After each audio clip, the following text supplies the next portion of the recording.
Hello everyone. So in this session we will discuss problem number 48 related to projection of solids. The question is a pentagonal prism of base side 25 mm and height 50 mm is resting on HP on one of its base corners such that the topmost edge is at a distance of 60 mm above HP. Draw its projections when its top view of the axis is inclined at 45 degrees to VP.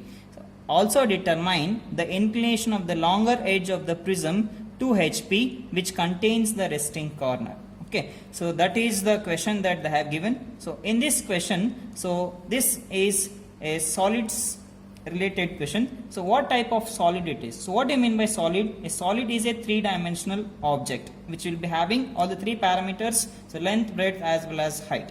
So in this case, the type of the solid is prism. What is a prism? A prism is a type of solid, or I say it is a three-dimensional object which will be having the base as well as the top face. So they are made up of with one of the polygonal faces. So the base as well as top face will be made up of same size. So in this case, the type of prism is pentagonal prism. So you can observe here. So I will consider this as my pentagonal prism.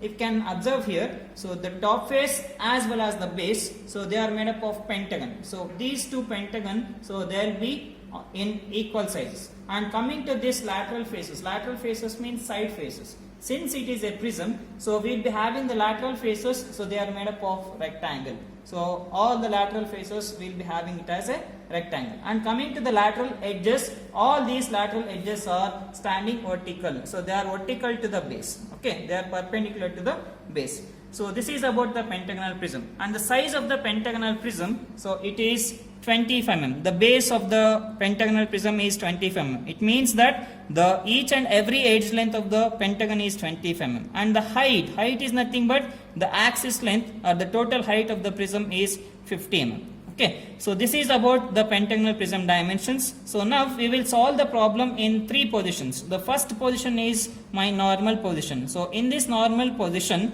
so we need to identify in which plane of projection the prism is resting and how it is resting, in what position it is resting on that particular plane of projection. Okay, if we just go through this question, so he is telling that it is resting on HP. So in which plane of projection it is resting? It is resting on HP. And how it is resting on this HP? It is resting on one of its base corners. It means, so the corner, it is resting on one of its corners. It is a corner resting problem. I have written that here the resting plane is HP, and how it is resting on HP? It is resting on one of its corners of the base. So whatever the corner that is there, that is resting corner, according to our procedure, so we will consider that resting corner always towards our right hand side. Okay, so in this position we have to see the pentagonal prism in the top view as well as in the front view. We need to take two views for this. Okay, so I'll consider this. So let me consider this pentagon. So what are the this platform that I'm having? So this is my horizontal plane, and this plane, what are the plane that we are having? So we are having it as my vertical plane. This plane, what are the red color that is there, that I consider it as my vertical plane. Okay, so in this position I need to place the pentagonal prism on one of its corners on HP. So this is, it is resting on HP. So this plane is HP. So it is resting on HP on one of its corners. It means that the corner should come towards our right hand side. Okay, so this is my resting corner. So in this position we have to see this object from the top as well as from the front.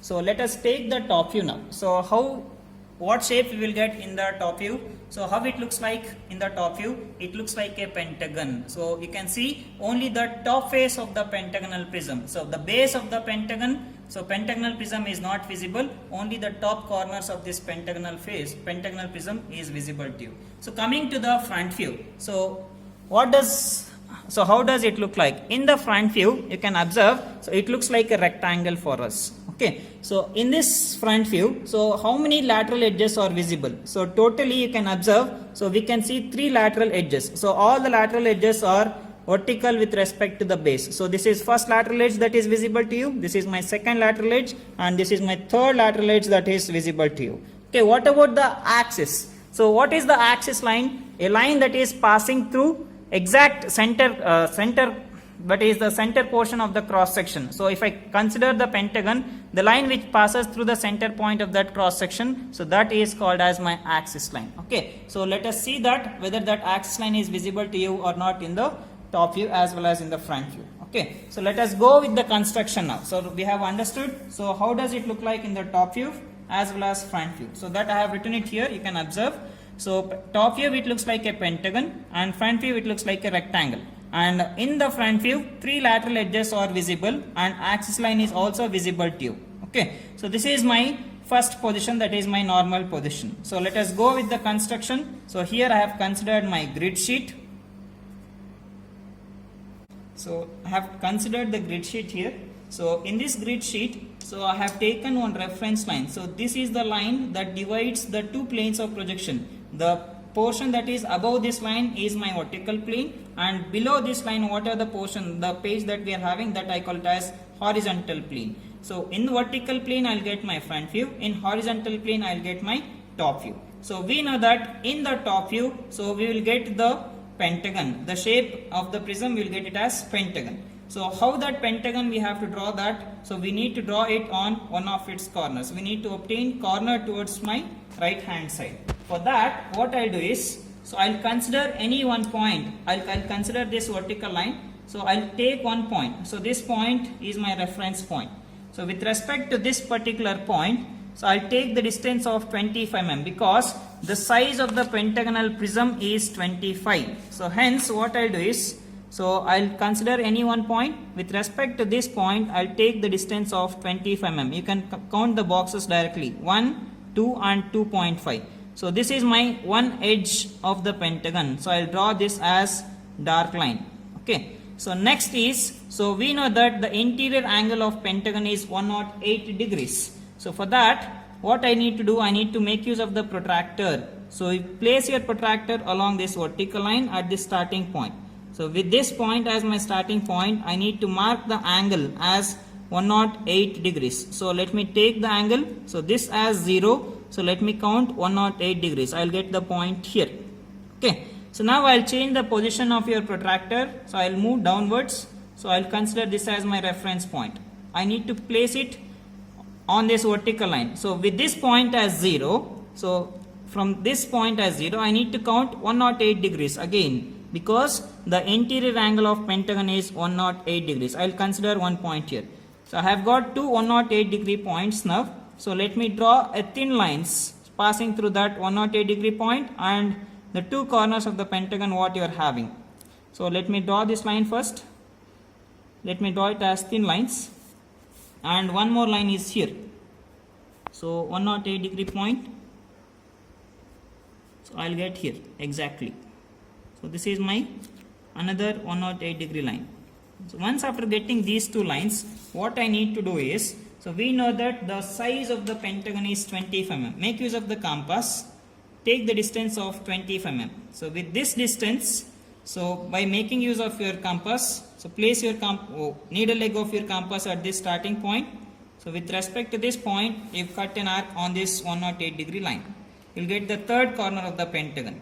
So with the same distance, you place your compass at the another corner and you cut one more arc. So now I have got 4 corners of the pentagon. So let me obtain the 5th corner. How to obtain the 5th corner? With the same dimension as it is. So place your compass at this point, at the 3rd corner of the pentagon, and you've cut one arc. So now you change your position. You place your compass at this point and you've cut one more arc. So you'll get the 5th corner of the pentagon. So in this way, we need to obtain the pentagon, all the 5 corners of the pentagon. Once after obtaining all the 5 corners of the pentagon, we need to join them with the help of dark lines. So this is visible to you in the top. So if you consider the top view, it looks like a pentagon. So that is the pentagon that I have drawn. Okay. So this is my top view. So 4th edge and my 5th edge. So this is my 5th edge. Once after obtaining this top view, we need to identify the center point of the cross section for this particular pentagon. So how to identify the center point of cross section? So it is a odd sided figure. We need to consider the bisectors for this. So the intersection of 2 bisectors will give you the center point of the cross section, that is the pentagon.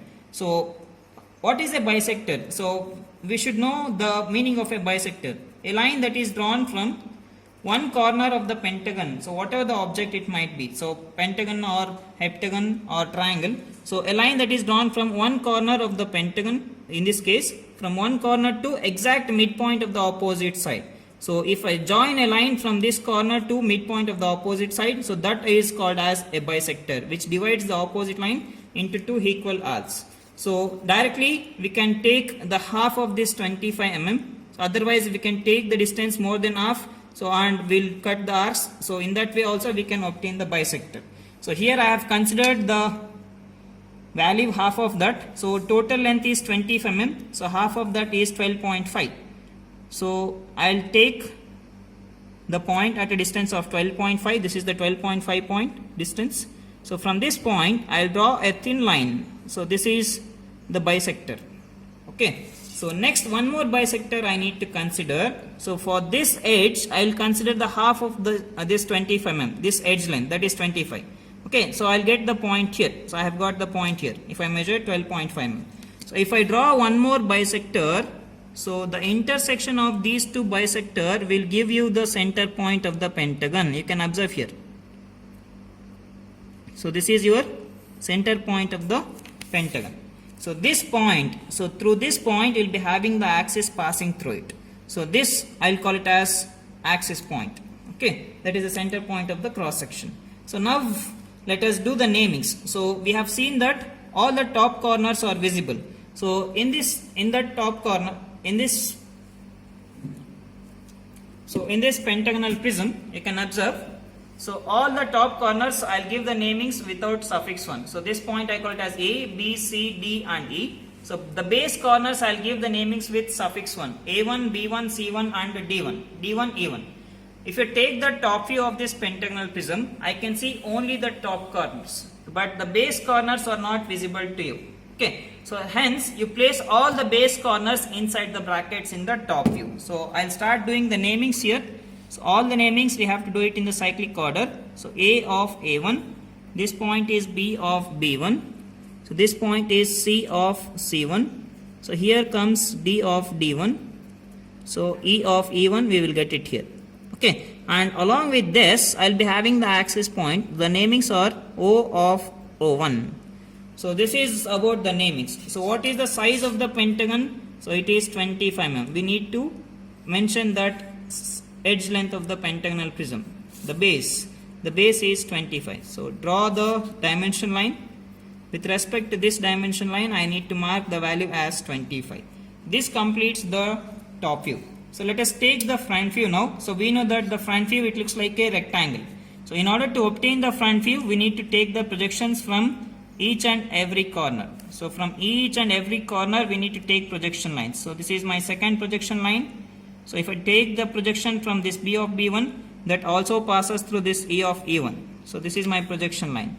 So next is the projection from A of A1. So I'll take the projection like this. Okay. So now after taking the projections, so we have the height of the prism. So that is equals to 50 mm. You can observe the height is 50 mm. So it means that the axis length will be equals to 50 mm. So what I need to do is, I need to extend each and every line at a distance of 50 mm. So I can count 5 boxes, 1, 2, 3, 4 and 5. So I'll take the extension of 50. So this is one edge. So next is the base. The base is completely visible to you. So you draw this base as dark line. And the boundary lines, the next boundary is here. This projection line also we need to extend to a distance of 50 mm. So I'll get one more point here. Okay. So next comes the top face. This is my top face. That is also visible to you. That looks like a line in the front view. Okay. Once after doing this much, so we have to take the projections. We need to draw one more lateral edge. That is BB1. So you can observe here. So this BB1 is also visible to you. So I have told you that. So 3 lateral edges are visible. So they are these edges. Okay, 1, 2 and 3. Along with these 3 lateral edges, we are having the axis. So whether I should draw this axis line as continuous line or thin chain line. So how to identify that is, so you can observe the top view. So if I get any corner of the pentagon exactly below the center point of the cross section, then we should draw it as continuous line. Here you can observe I don't have any corner of the prism exactly below this center point of cross section. So since I don't have any corner, I need to draw this line as my axis line. So this should be drawn as axis itself. That should be drawn as thin chain line. Okay. So now let us do the namings for this. The base is A1 dash. So I should consider only the corners with suffix 1. So A1, A1 dash. So here you can observe B1 and E1 are there on the same line. So among these two, E1 is nearest point. So I should call this as B1 dash of E1 dash. So next comes O1 dash. So here you can observe C1 dash of D1 dash. That is the naming for the base corners. So now next the top corners. How to do the namings? You copy the same namings above without suffix 1. So I will write directly A dash. So this point will be B dash of E dash. So next comes O dash. So that should be there inside the bracket because that axis line is there inside that is passing through the center point of cross section. So next point comes C dash of D dash. So this completes the namings in the front view. So let us take the dimensions for this. The height of the prism is how much? 50 mm. So let us take it as 50 mm. So we have completed the first position here. So once after doing the first position, so we know that it is resting on HP and none of its corners. Since it is resting on HP, so in the second position we need to take the condition with respect to HP. Now I'll take the question. So second position is condition with respect to HP. Why I should take condition with respect to HP? Because we have placed the solid on HP. Okay. Because of that, according to our procedure, I'll take the condition with respect to HP. What is the condition that is there with respect to HP? So this is the HP we are having. So I should read what is the condition with respect to this. Okay. So the topmost edge is at a distance of 60 mm above HP. So which is the topmost edge? So here the angle of inclination is not given. Instead of that, he is telling that the topmost edge is at a distance of 60 mm above HP. So what I should do now? So we need to identify which is my topmost edge. Which edge will become your topmost edge? So this is the position of the prism we are having in the first position. Okay. With this as my resting corner, I need to tilt this particular prism with respect to HP. I don't know what is the angle. So if I tilt this prism towards my right side, so what happens is, so this edge, so whatever the edge that we are having here, so this edge will become my topmost edge. So which is that edge name? So if I consider this point as A, B, C, D, CD is my topmost edge. So in the first position, so this CD is there at a distance of 50 mm above HP. So in this question, so in the second position, what I should do? So I should tilt this prism in such a way that the topmost edge should go at a distance of 60 mm above HP. So this should reach to a distance of 60 mm above HP. With respect to HP, that should go at a distance of 60 mm. So this is the position of the prism. So when this topmost edge touches the 60 mm locus line, it creates certain angle. So what is creating certain angle? The longest edge of this resting corner, it makes certain angle with respect to HP. So this angle is asking us. We have to find out what is the inclination of this longer edge with respect to HP. So now let us do that in the construction part. So what I should do? So we know that the point A1 dash is my resting corner. So this is my resting corner. So this point should act as my reference point. So I'll consider any one point on the XY line. So I call that point as A1 dash. Once after obtaining the reference point, we need to concentrate on the topmost edge. So which is your topmost edge? So C dash, D dash. So that C dash, D dash, which is there at a distance of 50 mm in the first position. So once after rotation, what happens? So this topmost edge should touch the 60 mm line. So first what I'll do is, I'll consider one line at a distance of 60 mm. So directly I have taken the boxes. So I'll count 6 boxes. 1, 2, 3, 4, 5 and 6. So at a distance of 60 mm, so this is my 60 mm line. So I'll mark the dimensions for that. This is 60. So at a distance of 60 mm, so already I am having the grid lines. So I'll draw one locus line. So at a distance of 60 mm. Okay. Once after taking that locus line, so we need to obtain the edge C dash D dash on this 60 mm line. So how to obtain that? So by taking this point A1 dash on the XY line itself, I need to obtain this C dash D dash point on this 60 mm locus line. So for that, what I need to do is, I'll take the distance because I'm having this A1 dash as my reference point. With respect to that point as my known point, I'll take the distance to C dash of D dash. So take the distance now from A1 dash to C dash of D dash. By taking that distance, you place at the same point, that is A1 dash, and you've cut an arc on this 60 mm locus line. We have to cut it forward, not backward. Okay. So the point where it intersects, that arc where it intersects that 60 mm locus line, so that will give you the topmost edge, that is C dash of D dash. So this point is C dash of D dash. So now I can say that the topmost edge CD will form one edge. So that edge is at a distance of 60 mm above HP. Okay, so now I need to redraw this figure. So whatever the rectangle that we are having in the front view, the same rectangle will get tilted now. So I have got two corners of the rectangle. Okay, now I need to obtain the another remaining corners. Okay, for that what I'll do is, I'll take the dimensions. So with the help of this known corners are A1 dash and C dash of D dash. So first let me take the distance now from A1 dash to A dash. Take the distance from A1 dash to A dash, that is 50 mm. So you place at A1 dash, from where you have taken, you place at the same point and you've cut an arc. Okay. So next you take the distance now from another known corner, that is C dash of D dash. First I need to obtain all the boundary corners. Take the distance from C dash of D dash to A dash. Take this distance, place at C dash of D dash, from where you have taken C dash of D dash, and you've cut an arc. The point where it intersects, so that will give you the exact position of A dash. So this point will give you A dash point. Okay. So next the another boundary corner is C1 dash of D1 dash. So how to obtain that? So let me take the distance from the known corners. Known corners are A1 dash. Take the distance from A1 dash to C1 dash of D1 dash. Place at A1 dash and you've cut one arc. So next another known corner is C dash of D dash, that is your topmost edge. Take the distance to the base, that is C1 dash of D1 dash. So place your compass at this point C dash of D dash and you've cut an arc. The point where it intersects, so that will give you the another boundary corner C1 dash of D1 dash.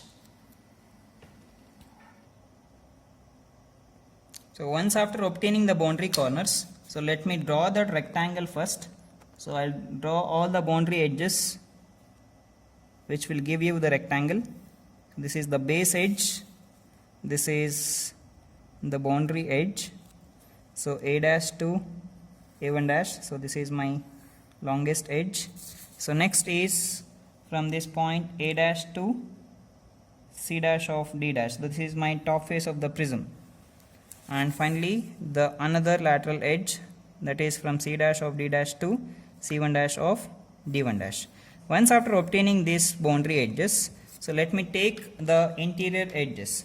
For that, so I'll take, what I'll do is, I'll take the dimensions now. So from A1 dash to B1 dash of E1 dash. Take the dimensions from A1 dash to B1 dash of E1 dash.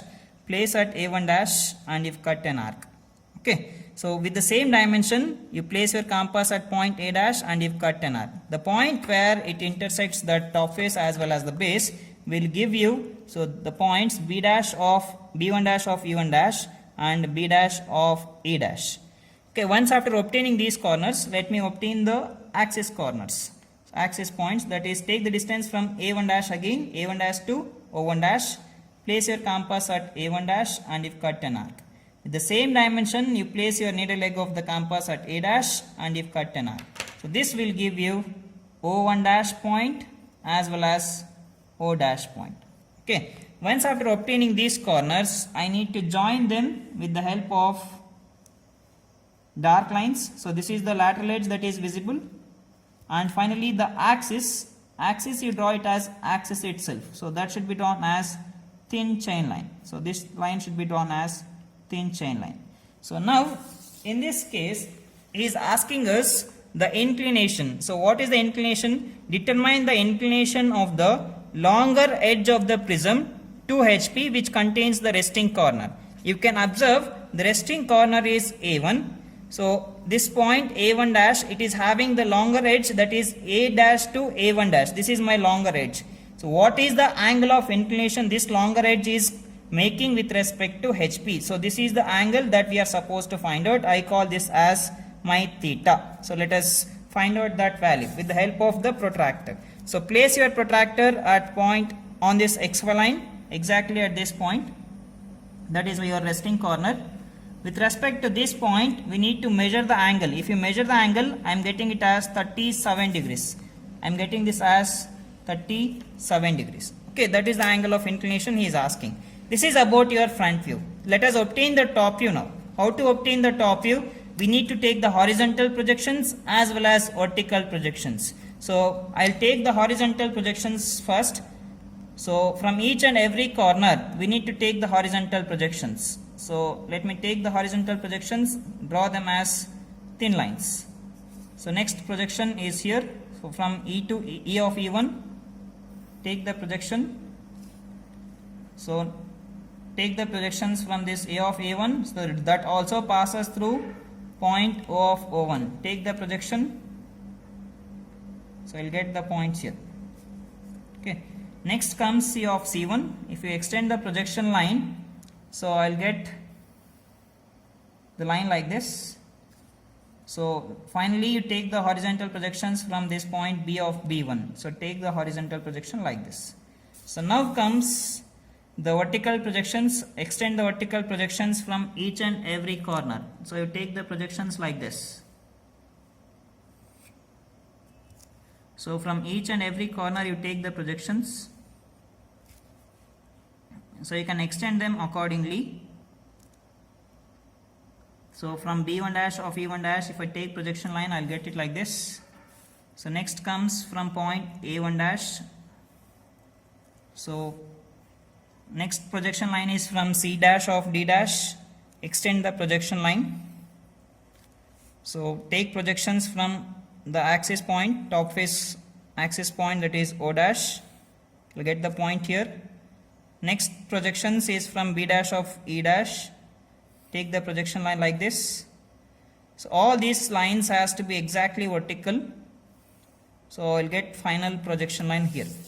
So once after obtaining all the projections, I need to do the namings. So how to do the namings? The intersection of A and A dash line will give you point A. So we know that we have done the namings in the cyclic order. So we'll take the namings in the cyclic order now. So this B and B dash will give you the point B. So C and C dash line, the intersection of these two will give you point C. So next comes D, and finally the point E. E, B are there on the same single line. So this point I call it as O. So likewise, in the same way we have to do the namings for the base corners. So this point is A1 dash and A. The intersection of these two will give you A1. So B1, C1, D1 and E1. So along with this, I need to take O1 point. So this completes the naming of your top view. So next thing is we need to do the top view. So we have to see this object from the top. Okay. If you observe the top view namings, so we have to do all the boundary edges first. So how to identify the boundary edges? So we will consider the name chart here. So we are having totally 5 corners. So from each corner you will be having 3 lines, because solids are 3-dimensional object. From each corner you must have 3 lines. Okay, we know that all the boundary edges are always visible. So those visible lines we need to draw it as thick continuous lines. How to identify the line is a boundary line? So you place the scale between 2 corners. I will place the scale between these 2 corners. So can I place the scale between C1 and D1? Yes, we can place it, because we are having the bond between C1 and D1. So hence I can place the scale between C1 and D1. And you see the remaining corners of the prism. So we are getting it on the same side of the scale. If we get the remaining corners on the same side of the scale, so that will form a boundary edge. Okay, so this is how we have to identify the boundary edges. So in the same way, we have to draw all the boundary edges as thick continuous line. If I join all the boundary edges, it forms a closed loop finally. So this is my next boundary edge, third one. If I place the scale between A and B, so that also forms a boundary edge AB. So next is A to E. So A to E also forms a boundary edge. So next is E to E1. So this also forms a boundary edge. So and finally E1 to D1. So this forms a boundary edge. So if I join all the boundary edges, it will form a closed loop. You can observe it has formed a closed loop here. Okay. Once after obtaining all the boundary edges as thick continuous lines, so we have to identify the hidden corner. So in this particular figure, the corner nearer to the xy line, that is A1 dash. So the nearest corner will become hidden corner. You place that hidden corner inside the bracket. Okay. So which is the hidden corner? A1. So with respect to this point A1, how many lines we need to have? A1 to B1, A1 to E1 and A1 to A. So all these three lines should become hidden lines, that is invisible lines, because this point is hidden corner. So from the hidden corner we must have hidden lines. So which are those three lines? So first is A1 to A1. We don't have a single line from point A1. So hence we need to draw three lines starting from A1 as hidden lines, that is invisible lines. So next is A1 to B1. Next A1 to A. So these three edges we need to draw it as hidden edges. So that should be drawn as thick dashes lines, dashes thick. Okay, these are the hidden edges. So now once after drawing the hidden lines, we need to check each and every corner for three lines. So directly I can say that, so from point C I don't have a single edge starting from point C. So we need to have three lines from point C, which are those CB, CD and CC1. So all those three edges we need to draw them as thick continuous lines.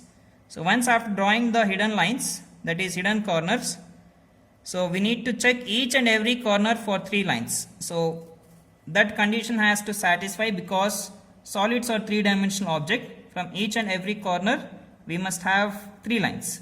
So this is my second line, C to C1, and third one is C to D. So this is my third edge. Okay. So again from point D I am having only one edge CD. So two edges are missing, which are those DE and DD1. So those should be drawn as thick continuous lines. They are not hidden lines, because point D is not your hidden corner. Only from the hidden corner you will be having the hidden lines, that is dotted lines.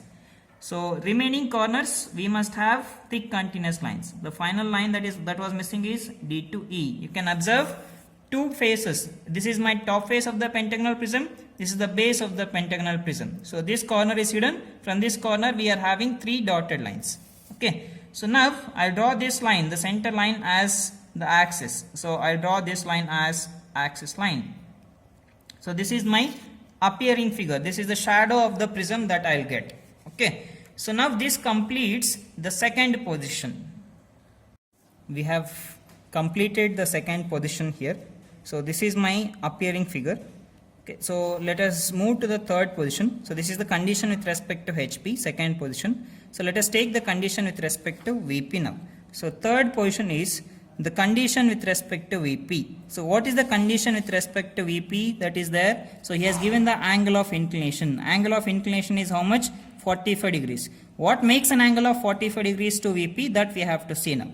So here he is clearly telling that the top view of the axis. So top view means the apparent length. So the top view of the axis is inclined at 45 degrees to VP. So here the top view he is telling means, so it is nothing but the appears. Top view is nothing but the apparent length.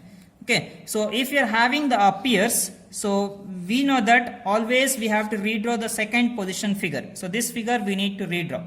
And he is also telling us that you incline the axis length, that is the top view of the axis means this axis length. So it should make an angle of 45 degrees. So this, in this case, second position, it is parallel with respect to VP. So now I should tilt this figure and I should make this axis inclined at an angle of 45 degrees to VP. We need to redraw the second position and in the question also he is talking about the same second position figure. We need to incline. So hence, so it is both are one and the same, so we will not get any beta angle here. So that is how we have to make it clear whether the given problem is beta angle problem or not. Okay, so now we have understood that axis, the top view of the axis is nothing but your appearing axis. So this should make an angle of 45 degrees. So I have taken one line at an angle of 45 degrees. So this angle is 45 degrees. So on this 45 degree line, I need to place my axis, appearing axis. Take the distance from O to O1. You choose any one point on this. So you choose any one point on this 45 degree line and you cut an arc. So the point of intersection of that arc with respect to this 45 degree line will give you the axis O1 point. So the point what you have taken, the starting point, so that will give you O point. So I am having the axis which makes an angle of 45 degrees with respect to VP. So now with respect to these axis points, I need to obtain the remaining corners of the pentagonal prism. So you can observe here, so if I extend this axis line, I will get the point A1, so A, and these vertical lines, the point of intersection of these vertical lines we need to consider. So the vertical lines where it intersects this horizontal line, so I will give the namings as 1. So this point, wherever I don't have the namings, I will give the namings. So this intersection point I call it as 2. So this point I call it as 3. So this point I call it as 4. Okay, I will obtain all these corners, that is 1, 2, A1, 3, 4 and A. So in and around this axis line. So I will take the distances now with respect to this point O. Take the distance now from O to 1, point 1. So from where I have taken point O, place at point O and if cut an arc. The intersection of this point with respect to that 45 degree line will give you point 1. So next you take the distance now from A to 2. Take the distance from, O to 2. Take the distance from O to 2. Place your compass at O again and if cut an arc. Where that arc will intersect that 45 degree line, so that will give you point 2. So in the same way you obtain the remaining corners O to A. Take the distance from O to A. Place at O, cut an arc. So that will give you A. So next is O to 3. So take the distance from O to 3, place at O and if cut an arc to obtain point 3. So this point is A1, this point is 3.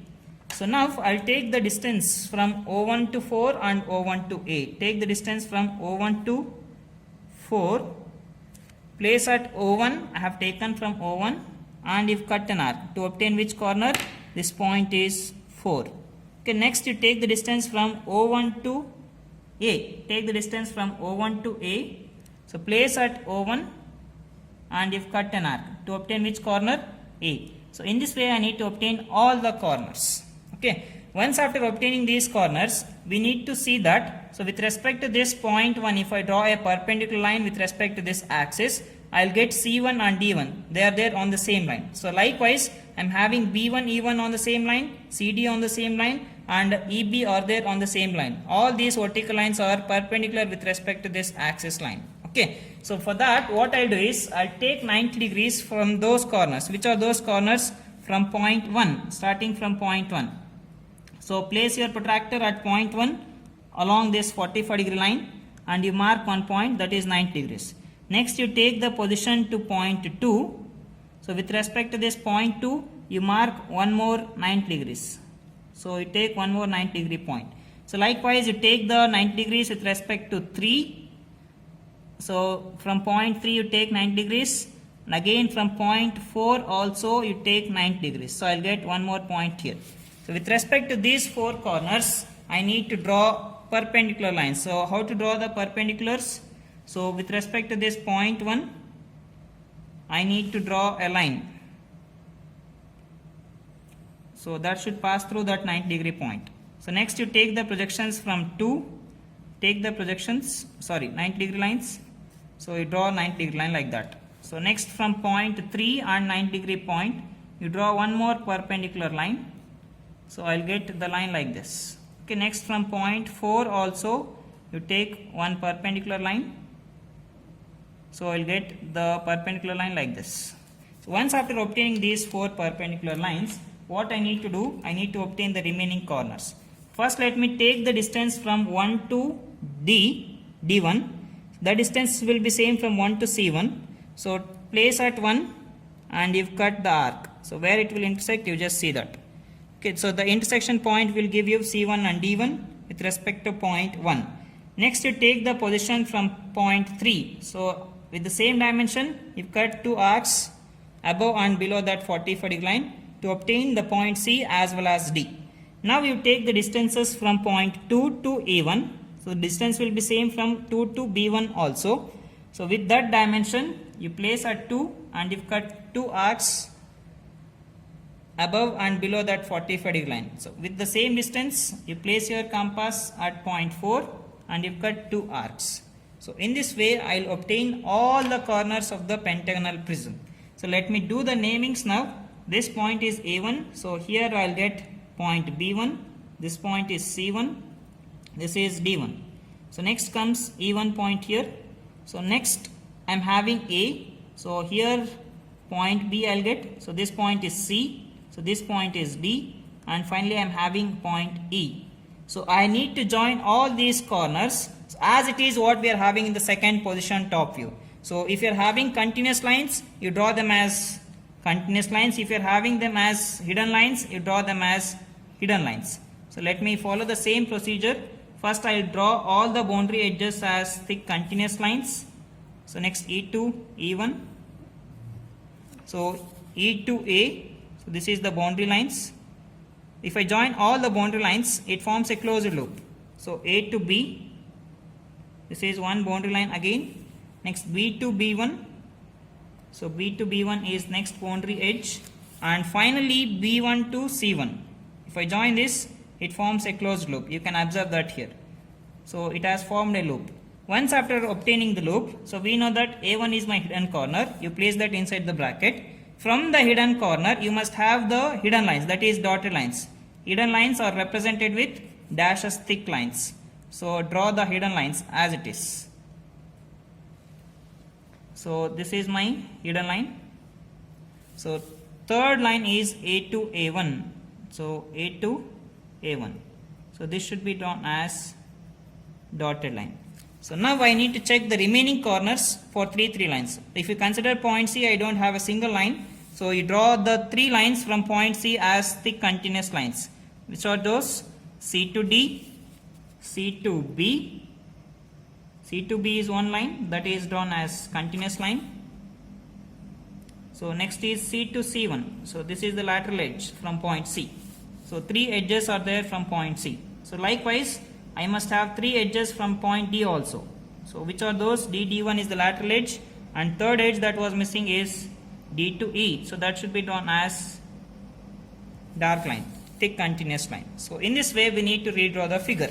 So finally we need to draw the axis, the top view of the axis. Now you can observe. So axis line, it should be drawn as thin chain line. So axis, top view of the axis makes an angle of 45 degrees with respect to VP. This is about the top view. So let us take the front view of this. So in order to take the front view, let us take the horizontal projections and vertical projections.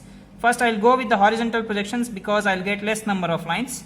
So I will take the projections now from each and every corner. So I will take the projections. So these are the projection lines that I am taking. If I take the projections from this C1 dash of D1 dash, that also passes through the point A dash in this case. Okay. Next you take the projections from point O1 dash. If I extend the projection line, so you should take it properly from point O1 dash, and the another projection line is from this point B dash of E dash. So these are the horizontal projections. So this is about the horizontal projections. So let me take the vertical projections now. So whenever you take the vertical projections, you take the projections to the required positions. Don't extend all the lines simply. So you take the vertical projections according to the required position. So how to take them? So from point A, you observe where is A dash. So you extend the vertical projections from A dash to point A. So extend the projection line like this. So this will give you point A dash. Okay. Now you take the projections from B. So B is here and B dash is here. Take the projections from B to B dash. So B to B dash. So likewise, if you extend the projection lines, I'll get like this. So from point C, I'll take, that is your topmost line, C to C dash. Next comes D. D is there on this line. So D to D dash. Where is D dash? D dash again it is coming on the topmost line. So this point is D dash. So finally E. So point E to E dash. E dash is here, this point. The intersection of these two will give you point E. So I call the namings. This is A dash, all the top face corners. This is B dash, C dash, D dash and E dash. Now let us take the projections from the base corners of the prism. So from A to A1 to A1 dash. A1 dash is there on the XY line. You extend it to XY line. So this point will give you A1 dash. So next you take the projections from B1. So B1 to B1 dash. Where is B1? So B1 is the second line. So this is the second line that I am having. Take the projection till there. So this point will give you B1 dash. Okay. So likewise you take the projections from C1. So if you extend the projection line, so it will meet here C1 dash. Next comes D1. Take the projections from D1 to D1 dash. So finally I am having E1. E1 is here, second line, extend it. So E1 to E1 dash. This point is B1 dash, C1 dash, D1 dash and E1 dash. So don't touch your axis points. So once after obtaining the corners, so we need to draw the boundary lines as thick continuous lines. Again, how to identify the boundary lines? So we have seen the naming chart. So from each corner we must have 3 lines. If I place the scale between 2 corners, I'll place the scale between D1 and E1. Can I place the scale between D1 and E1? So yes, because we are having the bond between D1 and E1.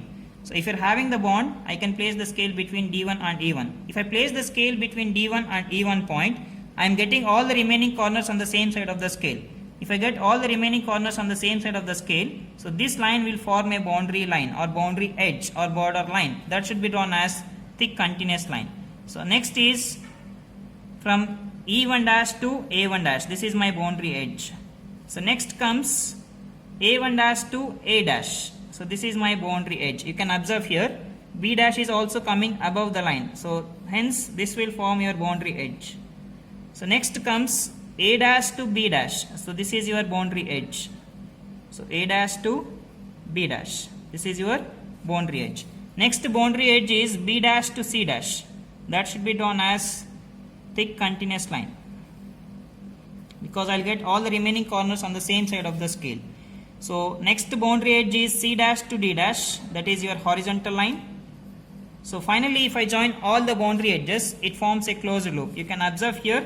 So it is forming a loop. So it is closing finally. Okay. So from D dash to D1 dash.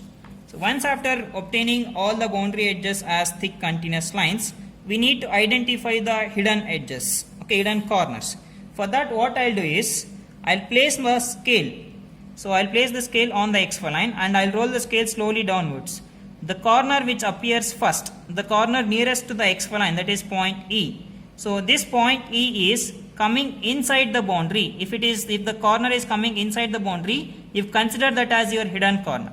So in this way, we need to check 3 nearest corners to the XY line. First one is E, that is done. So next you roll the scale slowly downwards. So you'll get point A. So A is there on the boundary. If the point is lying on the boundary, that will not become your hidden corner.